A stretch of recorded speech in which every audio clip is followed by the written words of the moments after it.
assuming that on the other line is Saul Watson. Are you there, Saul? Yeah, I'm here. How's it going, Gray? How you doing there? And hey, man, I'm doing great. I know I have to call you out here, but anyway, we're gonna have a little discussion here. First of all, don't laugh. Tell folks, I should say Saul is. I met him, and it's funny because we both. I met him in Denver when I was living out there. Saul's a great guy. He gets his. Some of his beliefs are kind of strange to me, but that's when he's talking about Jackie Robinson. But that's another story. But everything else, he's a great guy. And so the irony of this is that we both were on the same radio stations, Kuvo and KGNU in Denver, but we never talked there. We used to talk in my office and other places. Never been on the air together until now. And I should tell everyone about what this is about. I mentioned it early on in the program, but I put some, and this is what happens when you get on Facebook and social media. You bring out anyone. So anyway, I was just doing this tribute to Jackie Robinson, saying this is his anniversary of him breaking the color line in the 20th century, and I was getting all these folks writing comments, saying, "Oh, that's great, yeah, love brother Jackie and all this." And then out of L.A., out on the left coast, I get a comment from Mr. Watson here, and I want you to say your comment. I'm not going to. You want me to say my comment? Yeah, what you said. Well, what I posted was an article, really, that talked about and gave a very seldom known perspective on Jackie Robinson, not from the often quoted and often recited history of him being the first black to integrate baseball, but actually from a historical perspective that really talks about where he came up short when it came to participating in the civil rights movement. And actually, in my own personal comments, I think that he's one of those great men who was a great baseball player, but I think he missed where his timing was fantastic insofar as hitting the baseball. I think he really struck out when it came to being able to recognize a moment in time where his force of character was needed in order to make the biggest impact possible on the social sphere in which he was operating inside of at the time. And what particular moment are you talking about? Well, I think there was a few particular moments. I think. Well, we want to get to the main one, the one we were talking about. Oh, okay. Well, I think what you and I were discussing is when he came out publicly and denounced Oscar Robeson and jumped on the establishment bandwagon of the day and ostracizing him and criticizing him for his work, not as an actor, but his social work in order to overcome the constraints of racism and capitalism during that particular point in period. Coming out calling him, un-American, right. Yeah, just comments that he was simply parroting that came out of, like I said, the establishment, old white men's mouths. He was the Negro that they called in order to stick or not have to get up and say it themselves, so that they could say, "Oh, look at even your own people feel like you're not that you're not being a good boy on the white man's plantation."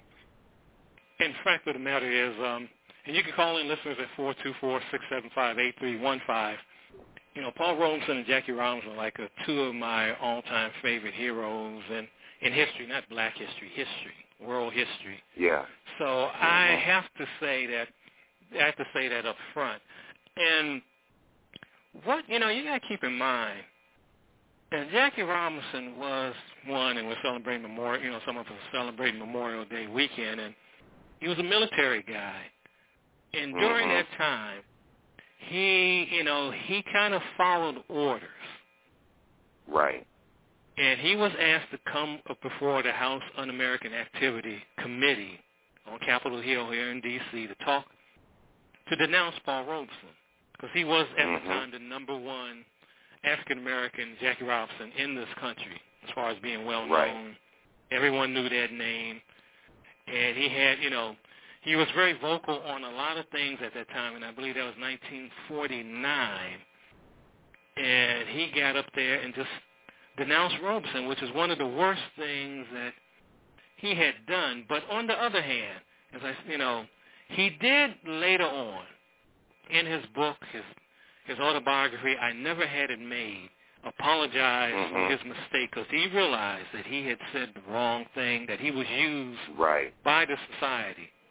And he made an apology to him. And I don't know if any listeners out there have read that book or also seen a book that was written a number of years ago called Citizen Activist. It's about the letters of Jackie Robinson. But I'm going to tell you, frankly, Saul, those letters, some of them are painful to read. Right. Because in those letters, he denounces not only Paul Robeson, but Malcolm X, Adam Clayton Powell, some other civil rights organizations and activists at that time. He never denounced him. He never really denounced him. No, so he didn't do that. No, what he questioned was, he didn't denounce him. He questioned how American he was by he questioned him in the same way that the reactionary right of that during that time questioned any African American that was participating in any type of freedom movement. So no, he didn't come out right out and say, but he did question his Americanism by throwing Martin Luther King in the mix, right? Yeah, initially, so, I mean, but then when you look at it, change his mind. Yes, and this is my point, and this is the point that I was making to you, that what makes Jackie Robinson such a great man, and you and I can attest to this, is that part of what makes people great is their ability to recognize when they've done wrong. And the ability to apologize once you have made a mistake, that's a true sign of a man. And on that note, I have no qualms with Jackie Robinson whatsoever.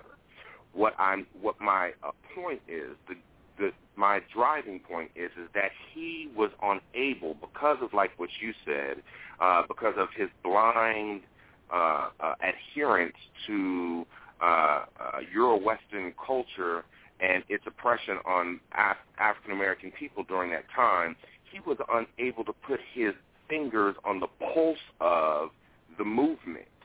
And so because he didn't do that, what we have to do is go back and think of what would the movement have looked like if Jackie Robinson were to have lent his voice for the good of the movement rather than to denounce its leaders that were participating in it. And so, yes, 15, 20, 30 years after that moment has passed, he recognized that he had missed that moment, and I'm not so sure if lamenting that moment was not as much about of him feeling sorry that he said those things, but also recognizing that he himself missed the moment, and he seemed to. And that's what he says in the book. Yeah. Yes. He missed the moment. He did. Yeah, he missed the whole. He admits in there he missed what he could have done. Absolutely. He admits that, and we can go further back. After that, some of the things he didn't do with chock full of nuts, because he was and that was the coffee thing back then. I don't even know if they still have that, but he was president of Chock full of Nuts, and he was vice president of it. And there was a lot of things that he said he should have done as far as employing African Americans in the corporation, that he was the figurehead. And he realized later in life that he was a figurehead. And he was actually, I hate to use the term with him, but used as a boy. And that's why the name of his book, he called his book, I Never Had It Made. Whereas some people would think, oh, you were the first African-American to play baseball 20th century. You first one in the Hall of Fame. You vice president of a corporation. You speak. You have a radio show. You've been on television. You've done all this. You got all these awards. But he says, I never had it made. And that's why he did that. And I think that could be, and I don't know who your listener, what your listener base is, but if I were to relate it to a moment now, because I think that's kind of in the milieu in which the conversation took place, is right now I would compare him to like for my generation, as a hip-hop generation, from someone like Jay-Z. And Jay-Z recently, he's a millionaire 500 times over. He's married to one of the most successful R&B singers, and Beyonce. Together, they're almost worth $1 billion together. And not too long ago, there was this huckaboo over at Barney's where Barney's was seen as being discriminatory towards African Americans and targeting African Americans for when they were walking through the stores and harassing them and things of this nature. And when asked about that, because Jay-Z was involved in doing a promotion for Barney's at the time, he shrunk away from that moment and instead became, like Jackie Robeson, an apologist for that type of behavior. And I can clearly see Jay-Z 15, 20, 30 years from now writing and lamenting the same type of behavior for missing the particular moment. And so when I look towards our entertainers, when I look towards our movie stars, those positions are positions that should be used in order to further the social interest of all Americans, not just African Americans, but all Americans. And when you shrink away from those moments, unfortunately, it's all about money, and we can look at this whole. And I'm glad you brought up earlier this whole divide and conquer thing, because you can go back. We can go back even further. We can go back to W.E.B. Du Bois and Marcus Garvey. That's a great example. We can go back to that. We can go to either, and he regretted in his autobiography. He was writing in Ghana, Du Bois, that he shouldn't have said the things he said about Marcus Garvey. We can go back. Absolutely right. That's a great example. We can go back to some of the things that were said about Martin Luther King by people like Roy Wilkins. Yep. Whitney Young, people don't remember this. Whitney Young, who was the head of the Urban League, and Martin Luther King got in a fist fight. They fought. They got in a fight. Yeah, they got in a fight in like about 66 because Whitney Young said, you're always going, you say you're for the movement and you're down with the people. He didn't say it like that, but he basically was saying that. But you're always staying in the first-class hotels while the rest of the civil rights workers are staying in someone's home or a second-class hotel. And he talked about how well Dr. King was dressed, and they started battling, and they had to pull him apart. And that's in a book called King by David O. Lewis. You should check that out. But it's a great piece of history there. It's a whole divide and conquer thing. As far as hip-hop, you can even look at the tragedy that happened. Go back to Tupac and Biggie Smalls. Yeah. Divide and conquer. It's always like that. We were talking on Facebook about Muhammad Ali. There was divide and conquer between him and Joe Frazier that went beyond boxing, that got into skin color. Yeah. And this is something and Ali used that. I don't know. I don't know if you listened to the show yesterday, but I had Dr. Stephanie Rose on, and we were talking about these issues, not so much Jackie Robinson, Jay-Z and all, but the whole issue of how white supremacy and the white masculinity way of thinking can cause you, not you Saul, but you as a person who's African-American or maybe Asian or whatever, but let's say African-American, to begin to act like a white person in the sense that you're using white supremacy as your decision maker. I.e. what Jackie Robinson ended up doing, i.e. what Clarence Thomas is doing right now, because that's the example we used last night, i.e. also how some of these, and we got into black colleges and how they some of their processes, you know this from going to Howard. Now, some of their processes, in many cases, worse than what went on at Colorado University or UCLA out there where you are now, that they try to mimic. And that's what it's all about, mimicking. Mimicking something that you shouldn't mimic, and so you don't get to the point where you are regretting 15 years later that you did something, as Jackie Robinson did. I don't know Jay-Z. I think Jay-Z will regret some things, but he's in a, it's just his whole thing is different. I can't put him, on the one hand, I know what you're saying, but I can't really put him in the Jackie Robinson category because Jay-Z is all about, well, it's a different world now. It's more about, it's all about entertainers getting money. That's the bottom line first. That's their main thing. So actually, we do agree. We do actually agree about this. And I knew that. I just wanted to get you on because that's a perspective that doesn't come out. And when I post things about someone like a Jackie Robinson, I would get comments that are in the sense similar to the comments about Dr. Martin Luther King, in the sense that they're looking at these figures as, they're sitting back there. They're probably in heaven now, sitting in a rocking chair, smiling, or, and not looking at the full context of their lives. No, people will not look at Dr. King's Beyond the Vietnam War speech. They won't look at the last book he wrote, Community or Chaos. If you take his name off there and just read it, you think Malcolm X wrote it. You do. Or Stokely Carmichael. You think they wrote that. Yeah. But this is, but it's all about. I think what you made. I think you made an excellent point. And, one of the things that we discussed offline a couple of weeks back was the role this whole Donald Sterling issue, and you come out, you see that Sterling makes the issue, that issue comes forward, and then you see the NAACP here out in Los Angeles. Right. The brother here, who's the head of the NAACP, immediately becomes an apologist for Donald Sterling.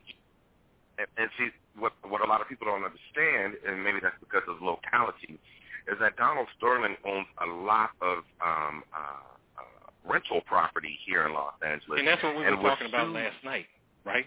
Mm-hmm. Yes. And was many times and gone to court. Yes. He's made and has bragged about it over the years.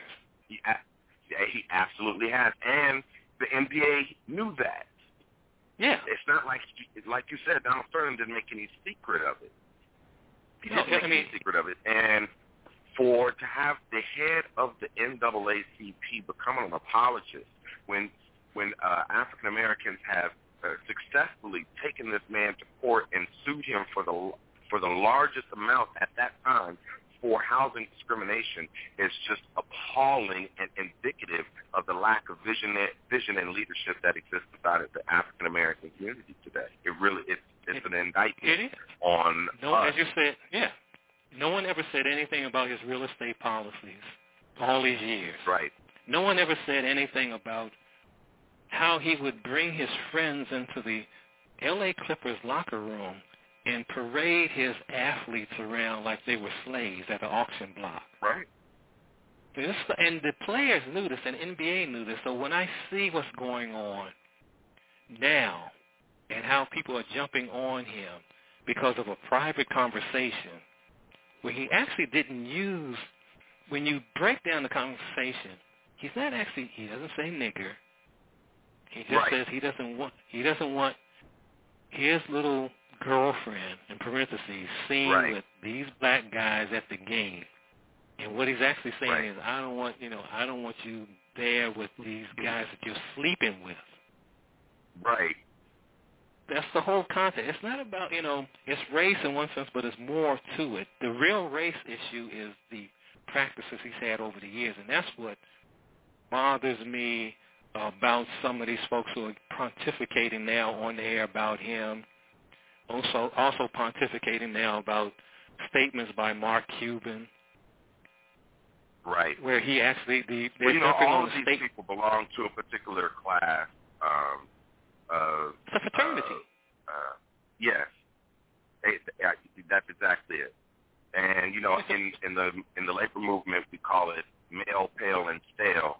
As far as the class of people that we're talking about, they're very patriarchal and they're very racist at their core. And it's a fraternity, and they protect each other in that regard. And Mark Cuban is just one of the younger, more hipper variations on, who were the same plantation class of people that saw black people as property to be manipulated and used for their own financial and humorous, whatever they wanted them to do. But mostly, it was a financial issue. So, I mean, there's really nothing that's changed but the players.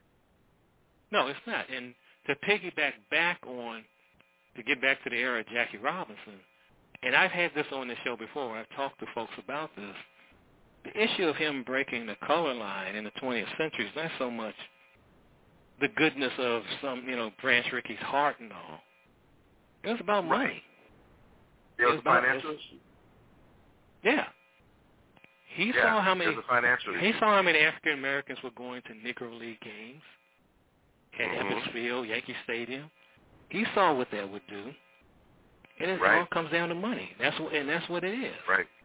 It all what's sad for us, and Greg, is that one of the things that are being missed during that particular time, and something that I think maybe this generation of entrepreneurs may be a little more keen to catch when you talk about the Russell Simmons and things of that nature, is that integration of black players inside of the baseball league actually killed the Negro League. I had a show, and we know we would have annihilated. America would have much rather have seen. I mean, look at what the NBA is now. It's like Donald Sterling said, it's a black league. I mean, if we would have maintained ownership of those teams, there were black owners in the Negro Baseball League. If we would have maintained course, I think it would have been very interesting to see what we would have been able to accomplish by not feeling like we had to run into the Major Baseball League at the time. But that's a topic for another day as far as just this last past Saturday on January the 23rd, it represented the 40th anniversary of the transition of Paul Leroy Robeson, who was born in 1898 in the state of New Jersey. And he, of course, reached tremendous heights as a scholar, athlete, a singer, an orator, actor, as well as an activist and organizer. Paul Robeson attended Columbia University, Princeton University, was an All-American athlete, Phi Beta Kappa scholar. Nonetheless, due to racism inside the United States, after he graduated from Columbia Law School, one of the highest ranked legal educational institutions in the United States, he was unable to function within the legal profession, the corporate legal profession, during the 1920s. Such indignities as having secretaries refusing to take dictation from him just because he was an African American. He went into the area of entertainment where he had possessed enormous talents as a linguist, as well as a orator and singer, and later an actor and a film star. He became involved in the struggle for civil rights during this period, and in the 1930s, Robeson had lived in Europe. He had traveled extensively throughout the world. And during the 1940s, Robeson had become a major proponent and salesperson of U.S. war bonds, becoming highly visible through film, radio, in the support against the fascists who were dominating Europe and other parts of the world. And, of course, after World War II, with the rise of the Cold War and Robeson's ties and involvement in the left movement, in the anti-colonial struggle, and the solidarity movements with the African continent, organizations such as the Communist Party, the National Negro Congress, the Civil Rights Congress, and the Council on African Affairs. He came under scrutiny by the United States government and its intelligence agencies. In 1948, Robeson was summoned to come before the United States Senate on March 31st of 1948 to testify. And he was asked point blank by senators if he was a communist, a question which he refused to answer. In 1949, after attending the Paris Peace Conference, stating that Africans inside the United States should by no means fight against the Soviet Union, against China, against these socialist and anti-colonial struggles throughout the world, when in fact they had not been granted full citizenship here in the United States. As a result of that, Robeson was attacked in the media. He was attacked by the federal government. Concert halls were closed to him. Recording contracts were canceled. In 1950, his passport was confiscated, where he could not travel abroad. Therefore, he could not make a living inside the United States or travel internationally, and worked full-time as an activist between 1950 and 1958 in the U.S., when in fact a major Supreme Court decision outlawed the seizure of his passport as well as that of W.E.B. Du Bois, Shirley Graham Du Bois, and others. And, of course, in 1958, Robeson was able to do a worldwide tour. And, of course, we'll have more information on the biography of Paul Robeson in the preceding minutes of this program. But let's listen in to this historic testimony by Paul Robeson before the United States Senate on March 31st of 1948.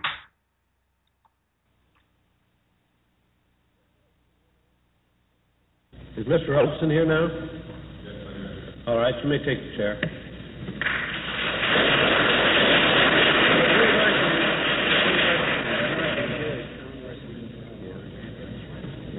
I'll put the next one up here. Will you raise your right hand, please? You do solemnly swear in the matter now pending before this committee you'll tell the truth, the whole truth, and nothing but the truth, so help you God.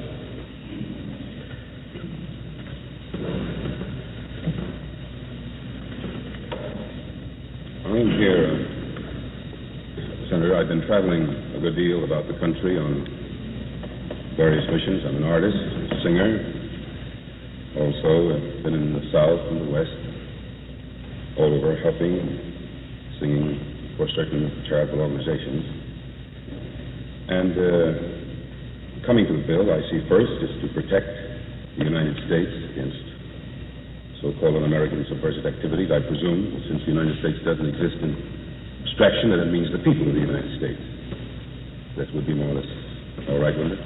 I would think so. I'll get back to other sections of the bill. It says in the Section 2, in the second paragraph, that in the question of the necessity for the legislation, that it's necessary to protect, to establish and set up a totalitarian dictatorship in any country results in the ruthless suppression of all opposition to the party in power. This is what I'm interested in, this complete subordination of the rights of individuals to the state, the denial of fundamental rights and liberties which are characteristic of a representative form of government, such as freedom of speech, the press, of assembly, of religious worship, and result in the maintenance of control over the people through fear, terrorism, and brutality. I've been all over the United States speaking and attempting to speak, and I have been experiencing in our own country today this very thing of control over the people through fear, terrorism, and brutality. This is happening in all parts of this land. Now, it seems to me if we're protecting the people of the United States, that these protections are necessary from quite another point of view than I can see in their so-called necessity in this necessity. Well, do you believe that they are I'm saying these entitled to protection even as provided in this bill? And I also, again, want to say that it says that He's the phone man. This man wasn't here. We let him into his place. The complete subordination, the same paragraph, complete subordination of the rights of individuals to the state, denial of fundamental rights and liberties, and so forth. I think that this is a complete, for example, definition, since our states are sovereign powers, so to speak, except for the rights delegated to the federal government, a complete description of, say, what happens to the Negro people today in Mississippi, Alabama, many other states of the Union. And the necessity for legislation, it seems to me, I will go into what I consider the constitutionality, the denial of civil rights under this bill, in fact, to the whole question of the way we have placed this whole question in the bill.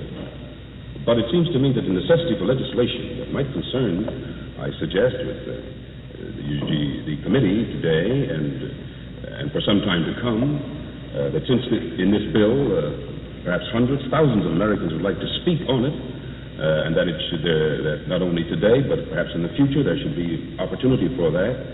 But I am tremendously interested, before approaching in detail this bill, just to ask you a question as to why, in the light of the terror that I've seen and the denial of rights, that the lynching bill is not sort of before the Senate at this time. It hasn't come out of the committee. I couldn't answer that. I'm personally trying to get it out of the committee. I think that that if there are any kind of activities that strike at the very basis of our democratic way of life, that this bill certainly should come out. Both parties have gone on record for the civil rights of the Negro people, and it looks as though you might get through without it. So I'm certainly hoping that this bill will come out, and perhaps even this bill could be put aside for the moment and extended later to see that these rights should be should be guaranteed. Now, as for the bill, I see it, the whole question of protecting the rights of the people of the United States, against the background and the whole question of communism, for example, which is brought in every minute. Mr. Robeson, could I go on to my question? Yes. I'll answer that in just a second. Are you a member of the committee? I will answer that in just a moment. Can I go on to my discussion? Yes. I will answer that. The whole background, I would say so, I would strike at the very root of the conception of what is in these first paragraphs. For example, the origin, the world movement with its origins and so forth. I mean, does Mr. Munt or whoever framed the bill understand that the origins of this kind of thing were in, say, the English Industrial Revolution and the time of Robert Owen, in the roots of the poverty of England, which was responsible for the English poor and indentured servants coming to build America itself. This didn't just spring up the other day in some part of Europe, a part of the whole struggle of human beings to improve their lot. One of the most important sections for myself being my own people here, the Negro people in America. So I see the whole framework of the bill, in reality, from my travels about this country and otherwise about the world, in the framework of what we understand as Americans, and what we mean by our democratic ways of life here, is expressed in this paragraph, that it means certainly from our own American history, from the beginning of our struggle for freedom from England, down through the Civil War which freed my own people, it means through the New Deal an extension. If we mean anything, we mean an extension of the democratic rights and full citizenship to people who do not yet have them. That would include not only 1/10 of the population, the Negro people, it would include, for example, many of the Spanish-American people that I saw in Pueblo, Colorado a few months ago, practically living in hovels under the ground.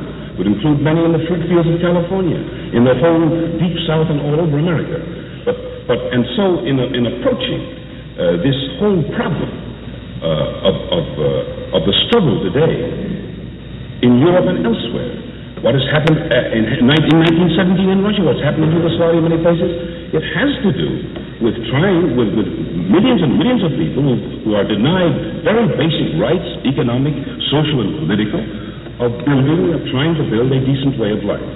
Against it have been many forces, the most important of which we joined hands against, the forces of fascism. Now, in going about America today, I say that when I was in Kansas City and I see the police beating workers over the head because they want a decent living, terrorizing the Negro people in West Virginia and all over, I say these are the essence of Isaac trying to actually stop the struggle of the people to get the democratic rights which they don't have. And I would go so far as to say that I feel, I've been in the Mr. Muntz State in South Dakota. I was attacked by him once when I sang there, that in the whole discussion, and we can take it up in detail, of defining what is a communist party, what is a front organization, and what has happened in fact throughout America, where they have terrorized people from joining any kind of liberal struggle. Just a second. That this bill seems to me to have as its basic idea not to help the people of the United States or any other people, but to actually stop the struggle by terrorizing people to get rights for Negro people, for workers, and for other Americans who still haven't full citizenship. You read the bill, Mr. Robeson? I have read the bill. All right. Now, Section 4, Paragraph 1. The certain acts that are prohibited are in Section 4. Well, the other is merely registration. No, but you can't dismiss the rest of the bill. Well, I'm not dismissing it. I'm talking about that part. Yes, okay. Do you believe that it should be unlawful for anyone to attempt to establish in the United States a totalitarian dictatorship, the direction and control of which is to be vested in or exercised by or under the domination or control of any foreign government, foreign organization, or foreign individual? We have laws to take care of. But wait a minute. Of course not. Sure not. You think that should be the law? Sure, that's all. We have laws to protect that. We have laws to protect that. What is the law now? We have plenty of laws to take care of any people who would attempt to overthrow this government. No, but what is Mr. Hoover can take care of that. That's by force or violence, the Smith Act that you're talking about. Okay. Well, this isn't by force or violence. You could do it by other means. What other means, then? Well, penetration. You don't think that Yugoslavia wasn't taken over by the communists, do you, Mr. Robeson? I certainly do not. I think the Yugoslav, as I say, this is very basic. In Czechoslovakia? No, by no means. Let's take Czechoslovakia. Yeah. Czechoslovakia. You can check this up. I happened to be in Czechoslovakia in 1945 singing to American troops at the very end of the war.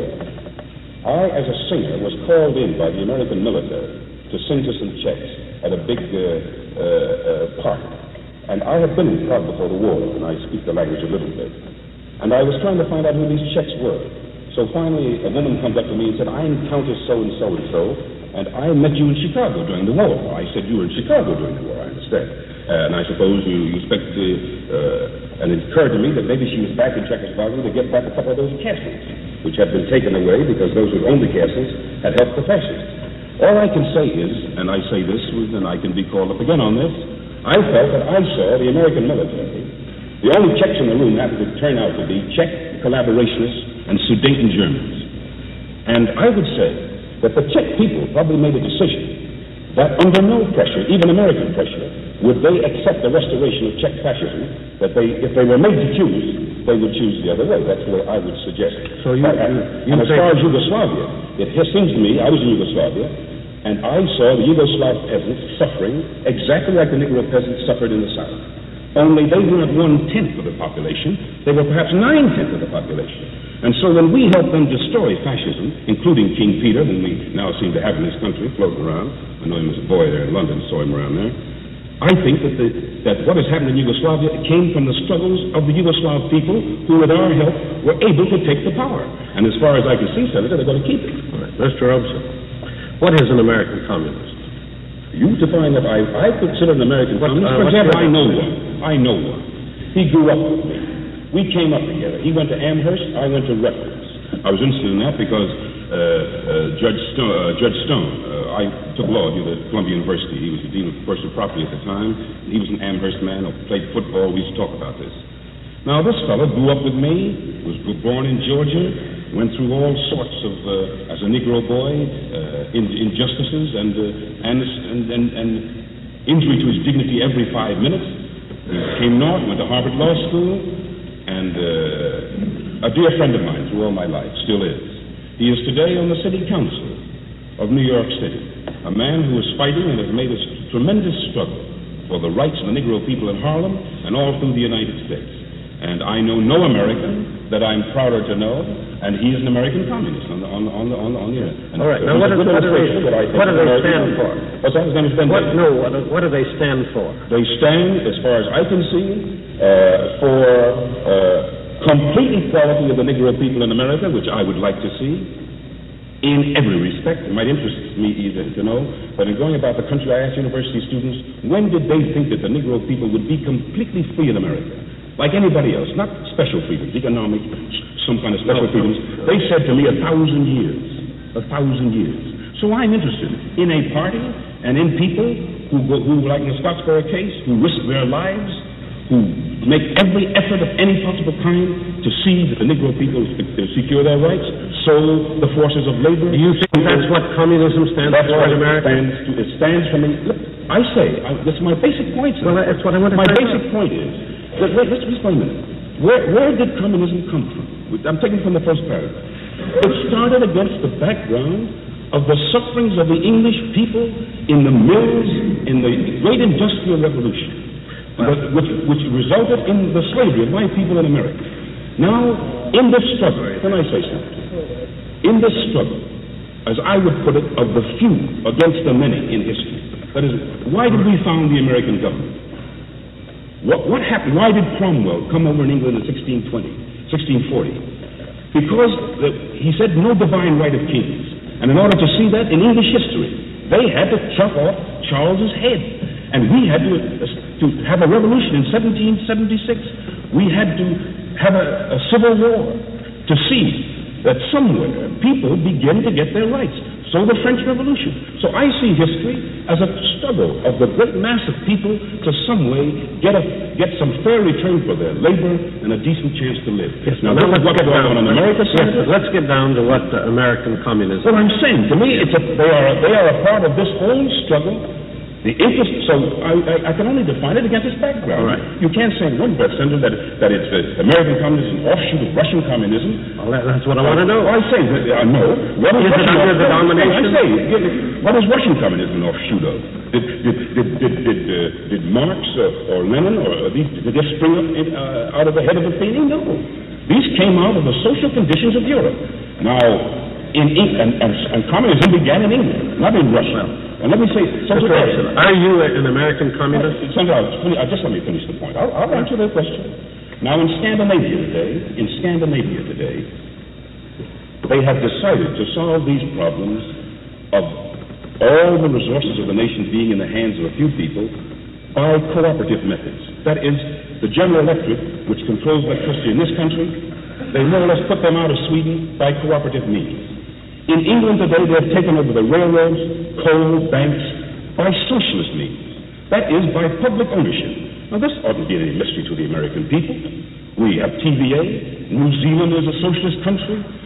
This is a part of the struggle of people to get control of some of the wealth instead of leaving it in the hands of the few. I see communism as nothing but an extension of great public ownership of the main means of resources, like the railroad workers said the other day. The coal mines, if they're that important, Senator, to the United States, that every time there's a national emergency, this is life or death to the American people, doesn't it occur to you that instead of beating the workers on the head, that maybe the government should own the railroads and the coal mines? Well, this is a whole struggle of which communism is a part.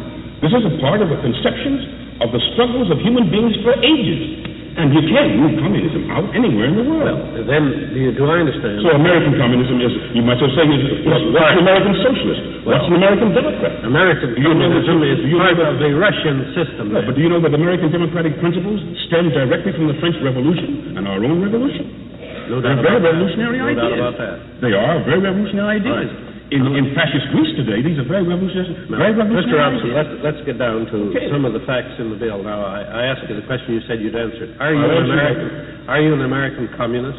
Today, Senator Ferguson, that question has become the very basis of the struggle for American civil liberties. 19 or more, and many of the most some of the most brilliant and distinguished Americans are about to go to jail for failure to answer that question, and I'm going to join them if necessary. I refuse to answer the question. You refuse to answer. You refuse This is an invasion of my right of secret ballot, Senator Ferguson. If you want to know whether I am the Communist Party is a legal party, like the Democratic Party, Republican Party, I'm going to vote pretty soon. If you want to send some government official to take my ballot away, a secret ballot, my constitutional right, he can see just what I am. I see. Have you a communist card in any communist organization, any state, Mr. Robeson? That is, I consider, a part of the other question. Then I refuse to. Yeah, I see. And it's a party then that doesn't disclose it. That's what I want to get at. Maybe if I were a Republican, maybe I wouldn't disclose it either. I would say, come to the ballot box and see it. I'm not interested in what the Republicans do. All I know, the Communist Party is a legal party in the United States, and making a magnificent struggle on many fronts. I mean, communists just refuse to disclose whether they're members of it. Well, I say since you've because today you have made this goes to the very heart of the bill. I say that this whole hysteria, and the bill is a part of that hysteria, to use this not only to break, not to hurt communists, but really to break the civil liberties of every section of the American people. Yes. The rights of labor, the rights of liberals. This is a very basic. You know something about the communists of America. You know something about the communists of America. Many dear friends who are yes. It's perfectly true. And you know. I think they've done a magnificent job. But you think they've done a magnificent job in America. That's your opinion. That's my opinion. And do you know that it is a fact that they, outside of their membership, decline to disclose that they are communists? Well, I think that they might be. This can be determined. The Supreme Court's going to have to rule on that, I think. But no, isn't that a fact that, except among themselves, they decline to make it public that they are communist or not communist? I would say that if it weren't a basic problem of civil liberties that goes to the very heart of the struggle, and of which the denial of these civil liberties, of which I believe this bill to be a part, that's the reason I'm here. This would not be so at all. Have you ever been to Russia? Oh, yes. And have you studied in Russia? Oh, no, never studied there. I went there as an artist. You never attended any of the... As far as that's concerned, you don't have to go to Russia to read Marx or Lenin. No, I understand. They didn't give it to me at Rutgers incidentally where I went to college, but I read it. Yeah, but you've read it since. That's right. You didn't study in any school in Russia? No. Do you know... I was purely as an artist and knew nothing about them. I first went in 1934, nothing about Russia. I went only to sing. Do you know the head of the Communist Party in Russia, Mr. Stalin? Do you know... No, I've never met Mr. Stalin. You've never met him? I've seen him. How much time have you spent in Russia? I was there for over a period, let's say between 34 and 37. I was there 2 weeks, 3 weeks, 3 months. What is much more interesting, I should think, Senator, is that my boy went to school there for 2 or 3 years. My one boy. Your boy? Because I found in Russia a complete absence of race prejudice. Yes. A complete absence. What's the name? The first time in my life, Senator, that I was able to walk the earth with complete dignity as a human being. So I took my boy there. He's now at Cornell. Yes. And let me tell you what happened to him. What age was he? He was 8 or 9 years old. Well, he was just a boy. Very important age, incidentally. Yeah? Very important. What school did he attend? He went to a school in Moscow, a public school. Yeah. Now, he's in Cornell. He's been back in America many years, went to high school.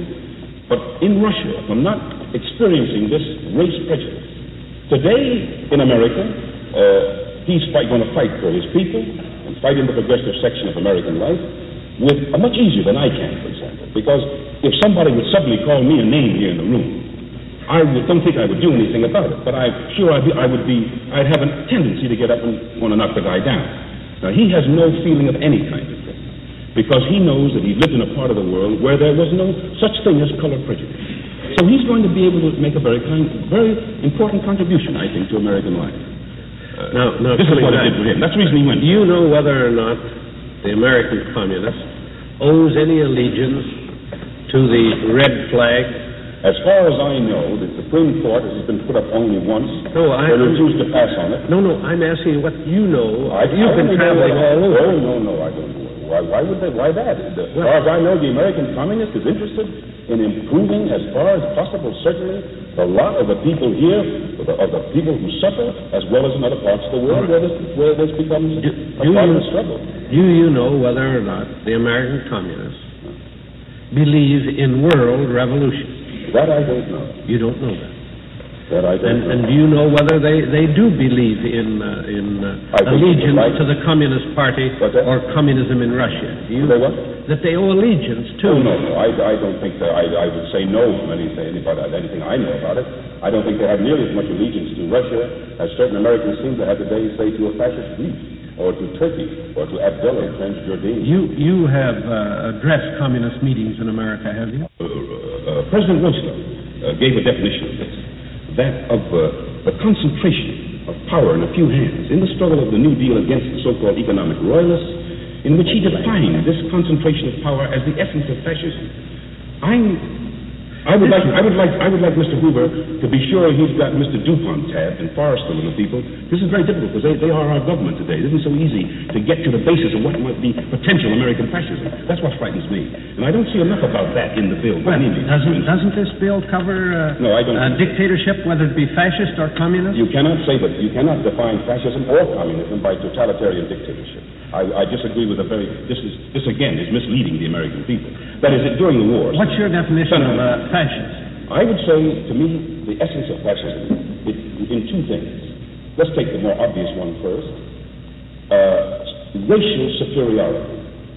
The kind of racial superiority that led a Hitler to wipe out 6 million Jewish people, that can result any day in the lynching of Negro people in the South or other parts of America, the denial of their rights, the constant daily denial to any Negro in America, no matter how important, whoever it may be, of his essential human dignity, the things which no other American would accept. This daily insult to his dignity as a human being.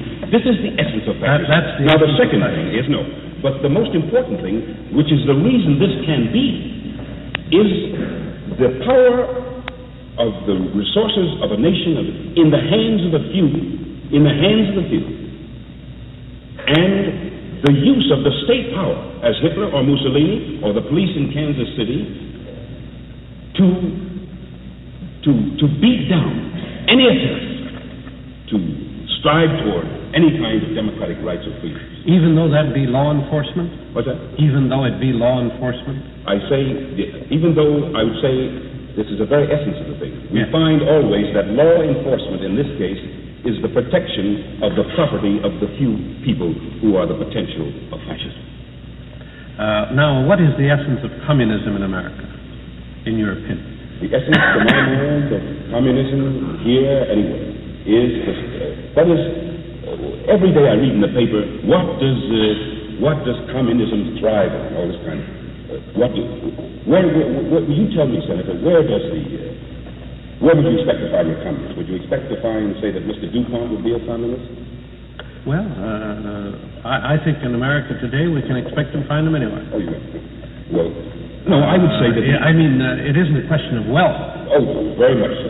You think so? Not a question. I'm talking about not a question of wealth in this case.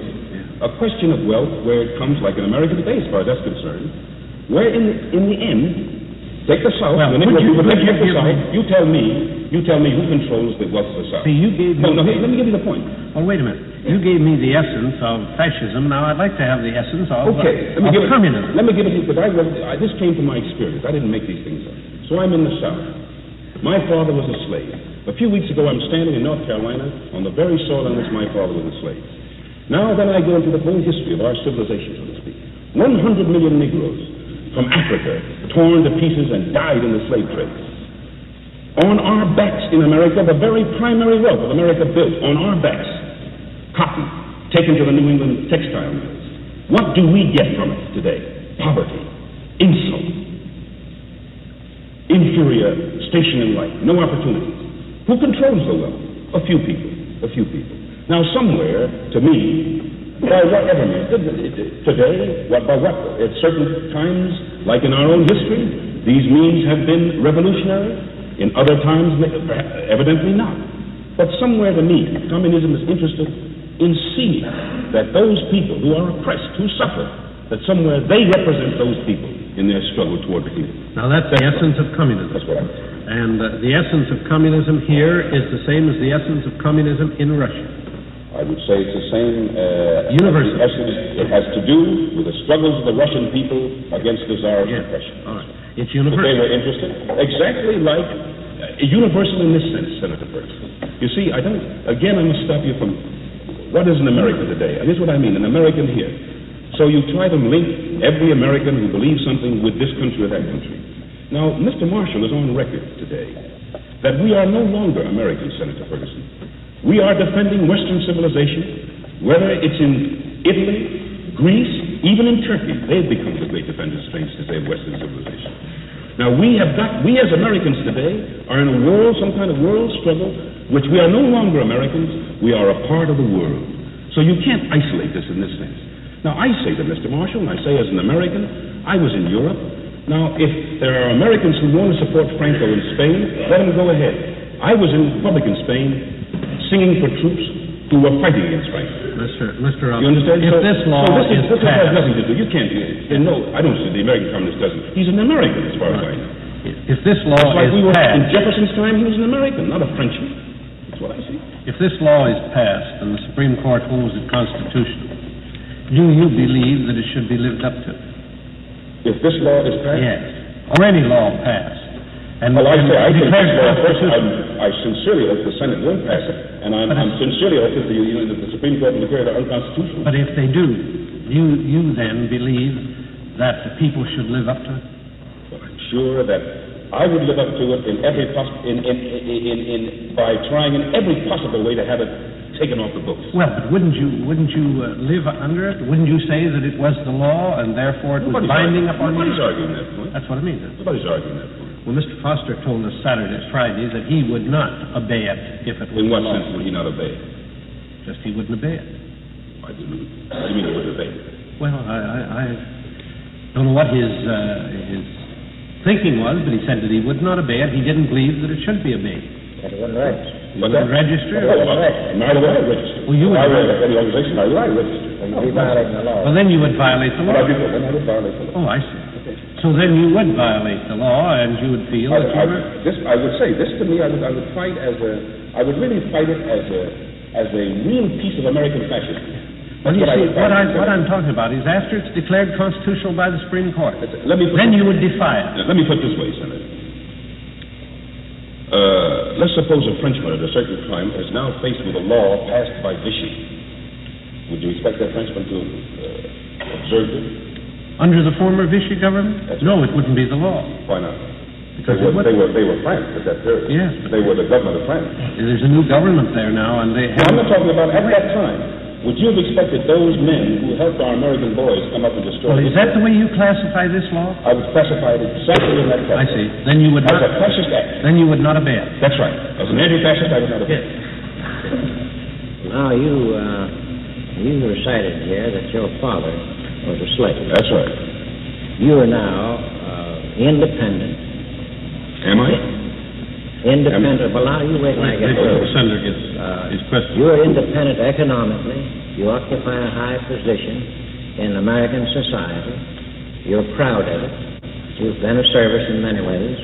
Now, that's all been achieved in one generation. That's right. Can you think of any other country on the face of the earth where such an opportunity has been? Yes. What is it? I would say that... Russia? Yes, I would say that not one... Now, you don't mean to say that Russian people have any opportunity at all to be anything more than slaves, do you? They have you said a while ago... Infinitely more opportunity, Senator. You said a while ago you approved of communism. Approved of communism for the deeds it's done. Oh, yes. Yeah. They've liberated the whole people. In many countries. Liberated the whole people. They've liquidated them mostly. No. Not nearly have they liquidated as many as the Negroes were liquidated in slavery, or can be liquidated today in many parts of the South. Well, now there's nobody being liquidated in America today. Why do we have why should the lynching bill be on the calendar practically now? Anti-lynching bill. Well, I don't know why it should be. Why all this excitement about civil rights if they aren't necessary?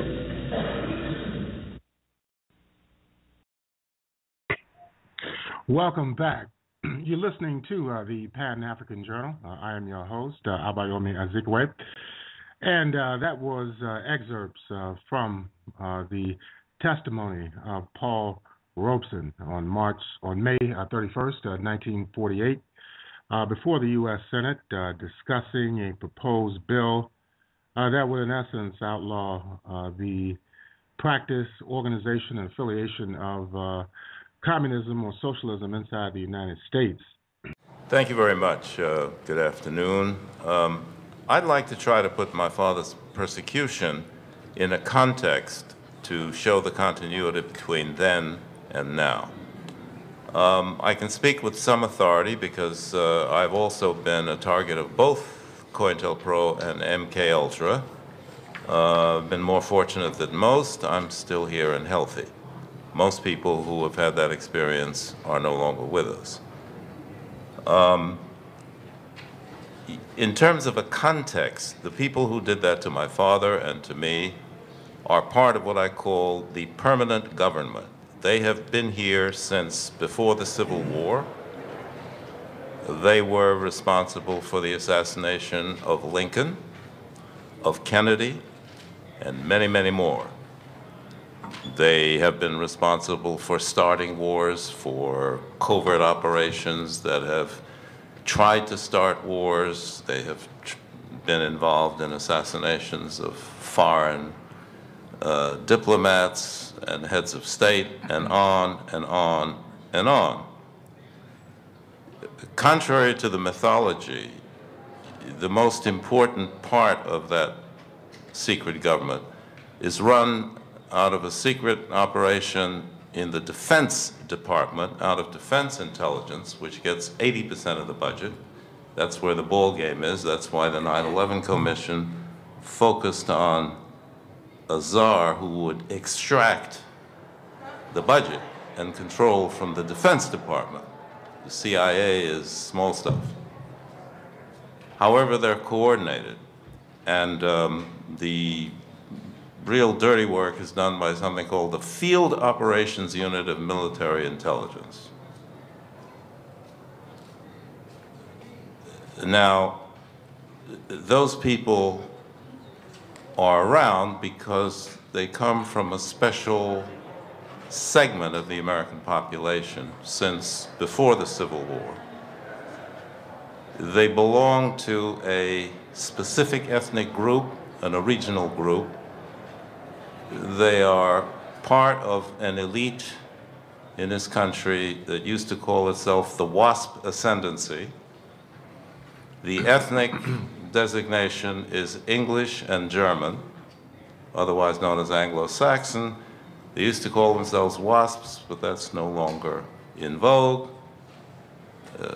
They have a predominantly Southern center of gravity, wealthy, and fundamentalist Protestant. WASP stands for White Anglo-Saxon Protestant.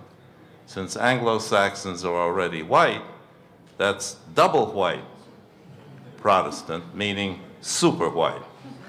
They are the cousins, if not the brothers, in constituency and culture of Hitler's Nazis out of southern Germany, specifically. Down around Bavaria and Austria is where Hitler came from. That's the core of the Nazi tradition. And the cultures and outlooks of the tradition of Hitler in Germany and the Confederacy in the United States are almost identical. And if you read Mein Kampf, you will read Hitler's compliments to, you know, if the Americans get their stuff together and go Confederate-wise, they'll be just like us. Now, that's hidden, and nobody talks about ethnicity in this country for that very reason. They were the core of the slave owners. And let's say I have a special bias against them because I happen to be the grandson of not just a slave, but a field slave. And that's some difference between a freedman and a house slave and a skilled slave. So that struggle has been going on for generations. And America has always been two, not one. That's what John Edwards is talking about. Two Americas. One America is simply enough, the tradition of the Confederacy. The other is the tradition of the Union. Now, both of them are led by WASP, one Lincoln and one's Jefferson Davis. Difference night and day. The progressive America is Lincoln, Roosevelt, Kennedy. The reactionary America is Jefferson Davis, Ronald Reagan, and Bush 1 and 2, especially 2.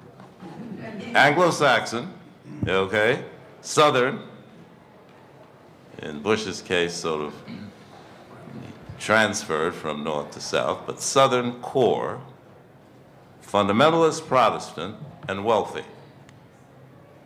Slave owners updated, and what you're looking at is something like a neo-confederacy. That's what's going on. Now, my father, the son of a field slave, fought that America to the death from day one. And, well, I try to continue with that tradition. That is the enemy, capital E. Either one America or the other will triumph in the end. That's what the Civil War is about, and it's still going on. This crisis is similar to the Civil War and other crises between the two Americas. And it's choose-up time. That's what is happening. Now, my father was point man for the progressive America. Anti-war, opposed 3 of them. Cold War, Korean War, Vietnam War. He's talking about, I'm looking for freedom, full freedom, now, not an inferior brand. Either or. There's no such thing as half freedom. And secondly, to add to culture and race, the issue of class. Yeah, I'm for the meek inherit the earth means they take it. And right now, class is big time, in case you hadn't noticed, although you can't say that, you say working families, but don't you dare say working class or you can't get elected dog catcher because you're some kind of socialist, communist, or whatever. However, this country is 2 Americas, 80% below $75,000 a year and 20% above $75,000 a year. Well, that's the issue.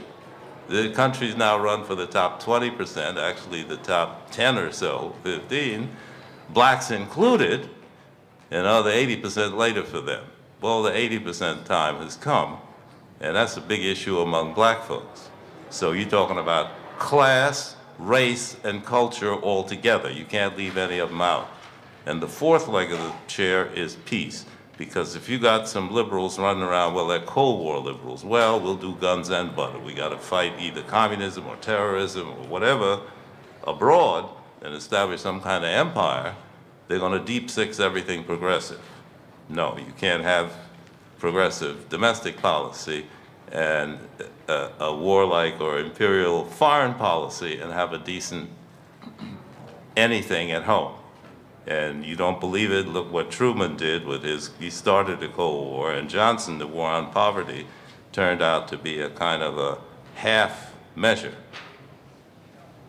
because black folks, minorities, poor folks were not empowered. It was against that background that for centuries they've gone after the progressives. And by progressive, I mean, let's say Tom Paine, who said against slavery, et cetera, et cetera. Now, Jefferson's a slave owner, so that's a big difference. So read Tom Paine and then read the Declaration of Independence, and you'll see the difference.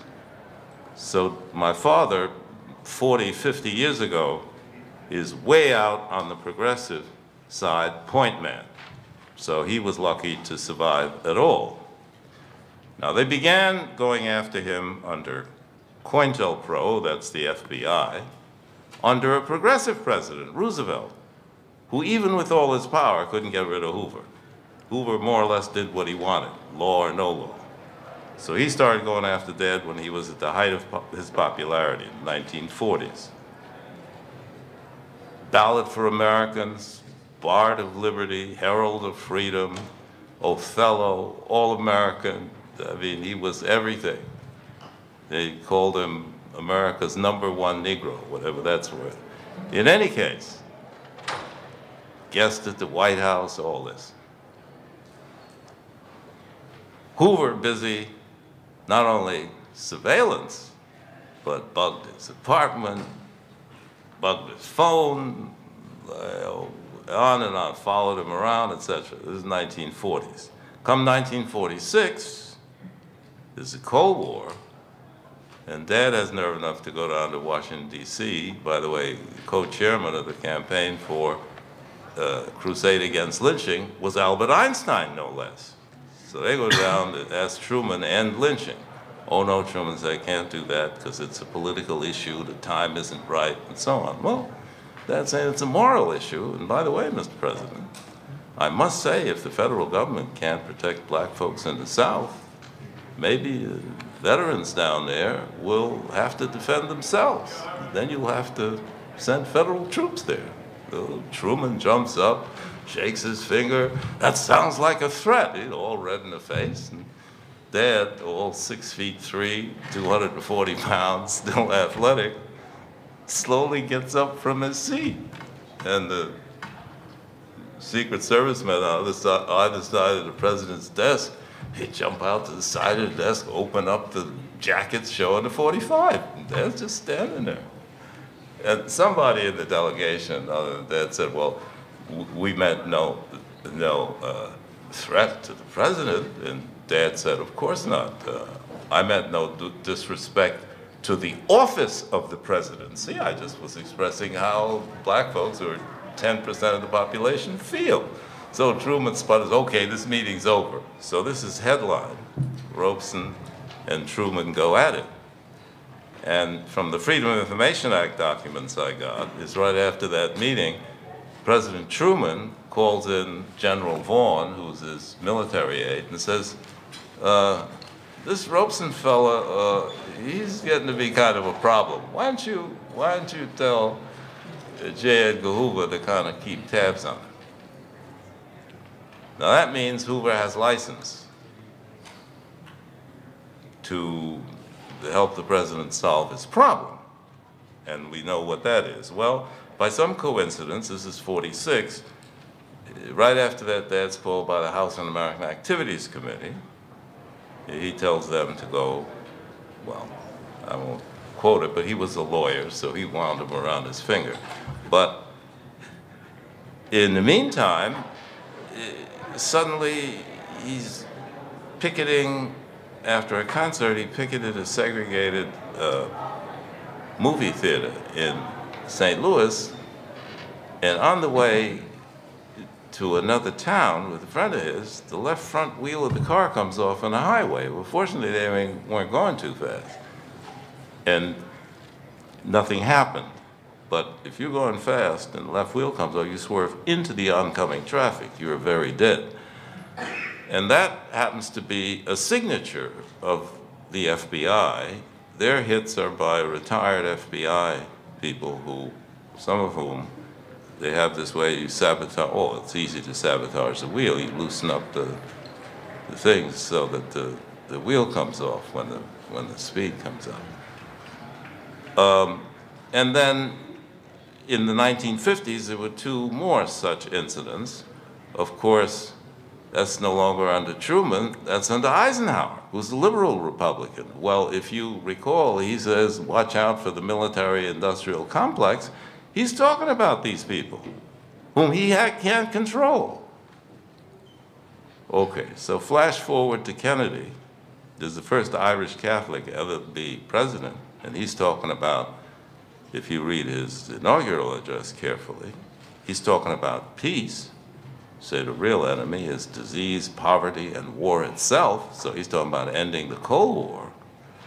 And on top of that, he says there's a line in which he says a free nation that cannot protect its rich, that cannot help its poor, cannot save its rich. Well, that was his death warrant. I mean, especially Irish Catholic can't do that. Okay. So this is the people that did the following to my father. It's MK Ultra now, because COINTELPRO didn't work. That was all kinds of psychological warfare and so on. That just didn't work. They tried to discredit him by spreading lies about him, et cetera, et cetera. So I don't go into the details of that. That's going to be in my second volume. But they decided they needed to do, let's say, a little more effective neutralization measures.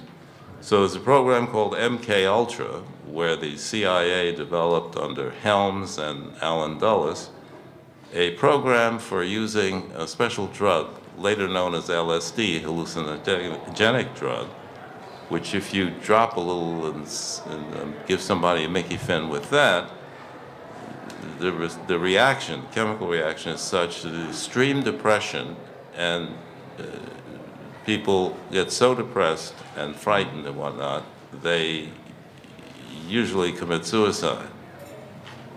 And then, of course, they had a depression, terrible, you know. Well, there was an incident in 1961. My father was abroad. He'd gotten his passport, couldn't travel to China and elsewhere, like Cuba and China and a couple of other countries. He had never been to Africa. He wanted to go there. So he, since he's under surveillance in London, decided, well, he'd been abroad 4 or 5 years, time to go home, join the civil rights movement, so he's going to violate the passport regulations, go to Africa and then China. And on the way back, Fidel Castro had invited him to drop in at Havana, so he decided he'd do that. The problem was he couldn't do that from London too well, because not only the CIA and military intelligence, but London's the British MI6 is something like these American people. That's under Tony Blair these days. He's brought them back big time, even though he's a labor person. But in any case, Dad wisely says, well, I'll go to Moscow and take off from there. Problem was that it was a few weeks before the Bay of Pigs. So these characters thinking, well, if we hit the beaches and Robeson's sitting in Havana with Castro, it's not too good. So since Robeson's in Moscow anyway, what better place to take him out than in Moscow? Then egg will be on the face of the KGB besides. Nobody will believe that. So essentially, that's what happened. There was a party in his quarters, and somebody gave him a Mickey Finn. He slashed his wrists, but somehow he didn't do it enough. They caught him early, and by the time my mother and I got there, he was fine. I mean, not fine, but he was in pretty good shape. He recovered, and the Soviet doctors wisely said the best place for him is at home in Harlem among his own people, because strangely enough, they won't hit him there if he's wandering around abroad. He's asking for it. So Dad, I got 3 minutes, so I'll wind up. Dad made the mistake of going back to London and pick up his things. And I made the mistake of, on my own, because I was young and stupid then, deciding I'm going to investigate on my own what happened to Dad, which they warned me is strange times, don't do that. Oh, I'm big and bad.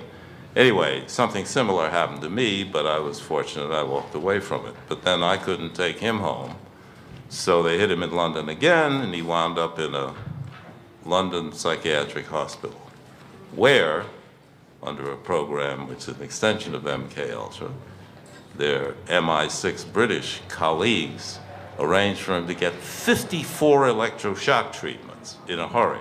That's enough to knock out an elephant, but he still had enough left to really make a pretty good recovery when he came home, was starting to get back into public life when he got hit again. And that was enough not to knock him out entirely. But that was his retirement. And he decided, well, he was not going to be in public in that shape. Let him remember me the way I am. And he suffered for, well, maybe 15 years in that shape and gritted his teeth, never complained. Well, his legacy is important because the same people are around now doing the same tricks, from 9/11 to New Orleans. That's why the folks are staying there, because the idea is the way you get rid of the poor, especially in the ghetto, is called ghetto removal. That's what's going on. So it is choose-up time, and my time is up, so we'll leave the rest of the question period. But I would say what happened then is happening now in a different guise, and what we need is to decide and make clear who the enemy is and fight them like we did in the Civil War, in the 1930s, and in the 1960s. This time, let's pick up where Martin left off, Memphis and the Poor People's Campaign this time. And among our own folks, it's time to choose up who's going to bell the cat and who isn't, and especially who serves the enemy. We should not allow our folks to do that politically.